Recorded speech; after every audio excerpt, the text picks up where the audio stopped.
Hello, मी वैष्णवी. तर माझा हा फर्स्ट व्लॉग आहे मोठा. शॉर्ट्स तर मी शेअर करते रोज तुमच्यासोबत, पण म्हटलं चला आज थोडासा मोठा व्हिडिओ आपण शेअर करू. तर मोठा व्हिडिओ काय शेअर करू हे सुचत नव्हतं. तर मला एक आठवलं माझा आणि स्वामींचा एक अनुभव आठवला. तर म्हटलं चला स्वामींच्या अनुभवापासूनच आपण आपल्या मोठ्या व्लॉगला सुरुवात करू. तर तुम्हाला सांगते 2021ची गोष्ट होती. तर माझी मम्मी वारली होती मेमध्ये, 2021च्या मेमध्ये. सो तेव्हा मी आईकडेच होती. तर मम्मीला वारून काही 6-7 दिवस झाले असतील. आणि असंच मी यूट्यूब बघत होती बसल्या बसल्या, मला काही सुचत नव्हतं तर यूट्यूब बघत होती.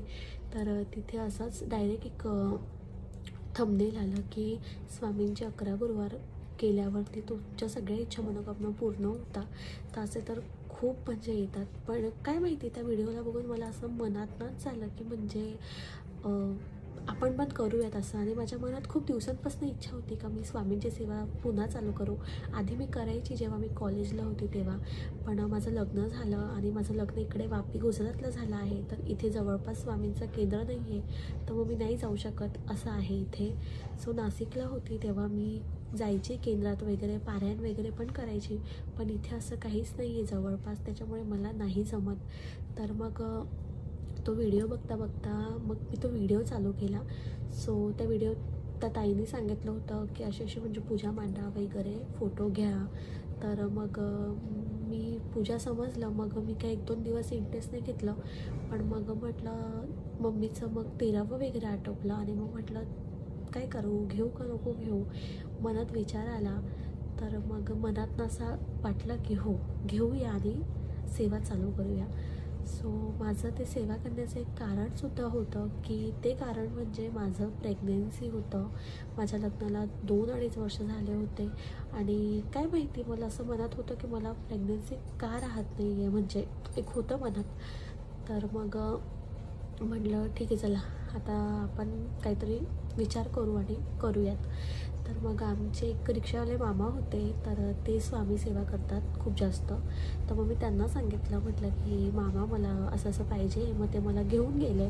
त्यांनी मला फोटो घेऊन दिला, स्वामी चरित्र घेऊन दिलं आणि आपलं काय म्हणतात त्याला नित्यसेवाचं पुस्तकसुद्धा घेऊन दिलं.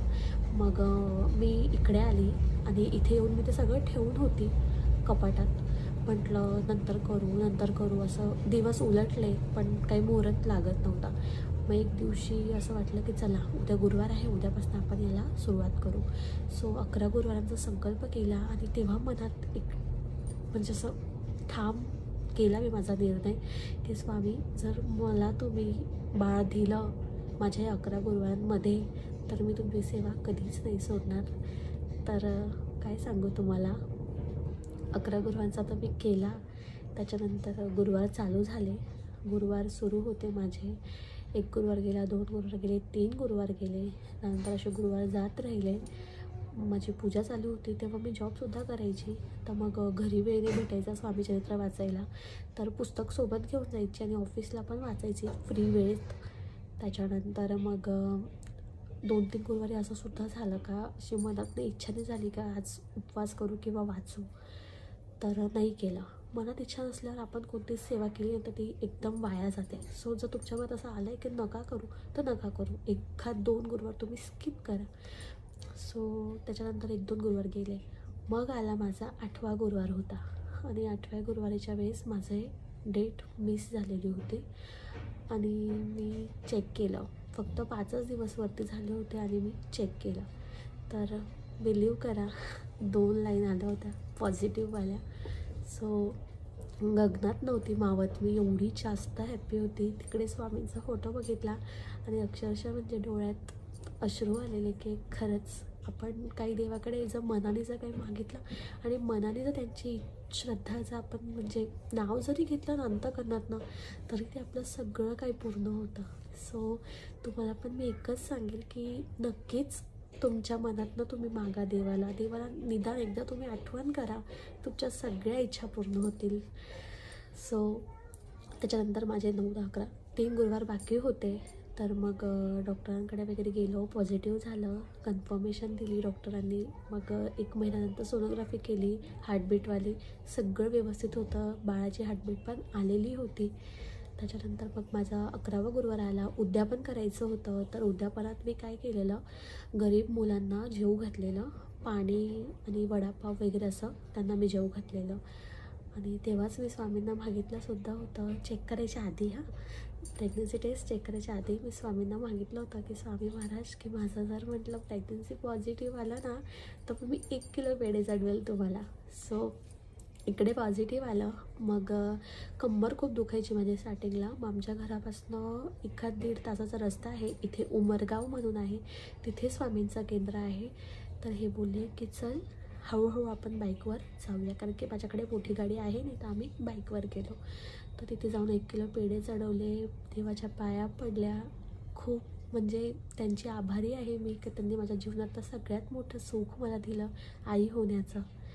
आणि त्या ताईला पण मी म्हणजे काय म्हणतात, खूप या व्हिडिओद्वारे मी जर हा व्हिडिओ त्या ताईपर्यंत गेला तर त्या ताईला मी नक्कीच थँक्यू बोलेल.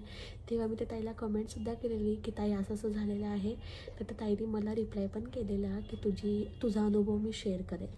तर मग नंतर काय माहिती मनातनं असं झालं, तर मग मी ते डिलीट केलं. सो अशी होती स्टोरी. त्याच्यानंतर मग मी स्वामींची सेवा अजूनही करते, स्वामी चरित्र वाचते, 11 माळींचा जप करते. 11 माळी तर माझ्याकडनं नाही होत, पण जेव्हा मी केंद्रात जाते तेव्हा मी नक्कीच माळांचे जप करते, घरी जप करते. माझं बाळ झालं व्यवस्थित, माझी डिलिव्हरी झाली स्वामींच्या कृपेने. माझी आई नसल्यामुळे माझी डिलिव्हरी इथेच झाली आणि माझ्या घरच्यांनी मला खूप साथ सरकार दिला. आणि काय सांगू, माझं सीझर झालं आहे, बट सीझरमध्ये पण मी एकदम ओके होते, कारण की काहीच अडचण नाही आली. माझे 9 महिने पूर्ण पायाला कधीच सूज नाही आली. म्हणजे काय सांगू तुम्हाला, की मला असं वाटतं की माझ्या पाठीशी माझी आई नव्हती म्हणून माझे स्वामी होते. सो एकदम नीट झाली माझी डिलिव्हरी. आता पुढे काय होतं की कोणी होतं नाही करायला, माझी सासू होती आणि हे होते, पण त्यांनीही माझा खूप साथ दिला. नातेवाईक आहेत पण त्यांनी पण दिला साथ. माझी बहीण आहे, तिने मला साथ दिला. त्यावेळी ती लगेच यायची माझ्याजवळ. माझ्या बहिणीचा माझ्यासोबत म्हणजे खूप मोठा भाग आहे तिचा, आणि माझ्या आयुष्यात ती माझ्यासाठी खूप जास्त महत्त्वाची आहे. माझ्या नवऱ्यानंतर म्हणायला जर गेलं तर माझी बहीणच आहे, जी माझं सगळं काही आहे. तर त्यानंतर आता तुम्हाला काय सांगू की असं म्हणजे डोळ्यात लगेच अश्रू येतात की खरंच स्वामींची भक्ती करून बघा. आजही माझ्याकडे तो फोटो आहे. तो फोटो ना थोडासा असा साईडला खराब पण झाला आहे, पण मला तो फोटो विसर्जन करायची इच्छा नाही होत, कारण की त्या फोटोने मला खूप काही दिलेलं आहे. त्या फोटोकडे बघताच म्हणजे मला असं वाटतं ना की नाही, तो फोटो विसर्जन करायची माझी इच्छा नाही होत, का त्या फोटोच्या जागी मी नवीन फोटो आणू. अजिबात माझी इच्छा नाही होते. तो फोटो मी तसाच ठेवला आहे माझ्या मंदिरात. आणि तुम्हाला जर माझा तो व्हिडिओ बघायचा असेल का मी पूजा कशी करायची, उपवासाला काय खायची, ती पूजा कशी मांडायची आणि त्याचं उद्यापन कसं केलं, तर तो सविस्तर व्हिडिओ तुम्हाला पाहिजे असेल तर मला कमेंट करा. मी तो सविस्तर व्हिडिओ तुमच्यासाठी घेऊन येईल. आणि अजून एक अनुभव आहे माझ्याकडे स्वामींचा. माझ्या स्वतःच्या हे घर नाही, माझं एक स्वतःचं दुसरं घर आहे. त्या घराबाबतही मी स्वामींकडे मागितलं होतं. आता ते मी काय मागितलं होतं आणि तेही माझं पूर्ण झालेलं आहे. तर मी नक्कीच तुम्हाला जर आवडेल तुम्ही मला नक्कीच कमेंट करून सांगा. मी तुम्हाला तोसुद्धा व्हिडिओ तुमच्यासोबत शेअर करेल आणि गुरुवारची पूजा आणि ते सगळं तुमच्यासोबत शेअर करेल. तुम्ही फक्त एकदा सांगा. जर तुम्हाला माझा व्हिडिओ आवडला असेल तर लाईक करा, शेअर करा आणि सबस्क्राईब करा. माझ्याकडनं काही चुकत असेल तर तुम्ही मला समजावून सांगा, बिकॉज मी नवीन आहे यूट्यूबवर. हा माझा फर्स्ट व्हिडिओ आहे आणि मला माझा फर्स्ट व्हिडिओ माझ्या स्वामींच्या अनुभवातच मला शेअर करायचा होता. त्यामुळे भरभरून प्रेम द्या, व्हायरल करा. आणि ज्यांना कोणाला अशी श्रद्धा नसेल तर माझं एकच मनापासून मी तुम्हाला सांगते की फक्त एकदा विश्वास ठेवून बघा. आणि फक्त अंतकरणातनं अंघोळ केल्याने आपलं शरीर शुद्ध होतं, आपली आत्मा शुद्ध नाही होत. त्याच्यामुळे एकदा फक्त अंतकरणातनं मागून बघा स्वामींकडे काही, आणि नाही जर पूर्ण झालं ना तर तुम्ही मला बोला. ते खूप म्हणजे आपण म्हणतो ना की अक्कलकोट दूर असू शकते पण अक्कलकोटचे स्वामी नाही. तर नक्कीच मी तुम्हाला सांगेन की फक्त एकदा विश्वास करा आणि अंतःकरणातनं स्वामींकडे मागा आणि स्वामी तुम्हाला देतील, ही गॅरंटी माझी. फक्त मनातनं मागा, मन स्वच्छ ठेवा, बस, बाकी काहीच नाही. आणि माझं चॅनल आवडलं असेल तर मला लाईक करा, शेअर करा, सबस्क्राईब करा.